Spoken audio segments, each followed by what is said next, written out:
నేను కూడా బావని అడిగి నీతోనే ఉండిపోతారా చెల్లి? సరే, ఒకటి అడగనా? అడగరా. నీకు ఎలాంటి కావాలరా? రోజు నీకులాగా ఇలా గోరుముద్దలు కలిపి అన్నం పెట్టేవాళ్ళు కావాలరా.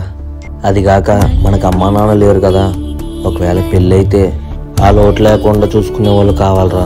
తప్పకుండా వచ్చిద్దిరా. నీకు విషయం చెప్పనా? నేను నిన్ను ప్రేమిస్తే మీ అన్నీ చంపేస్తాడని నాకు ముందులే తెలుసు. అయినా సరే ఎందుకు లవ్ చేసినో తెలుసా? నేను మా ఇంటికాడ ఉన్నప్పుడు నాకు ఏదైనా బాధ వస్తే నన్ను ఓదారుస్తాకి మా చెల్లి ఉండేది. కానీ ఇక్కడికి వచ్చాక మా చెల్లినే మర్చిపోయేలాగా నువ్వు చూసుకున్నావు నన్ను. ఇంకప్పుడే అనుకున్నా, ఏదన్నా ప్రయాణం చేస్తే నీతోనే చేయాలి, లేకపోతే ప్రాణమైన వదిలేయాలి అని. సారీ రా హరి, ఇంకెప్పుడు అలా చేయకు, నేను నీతోనే ఉంటా.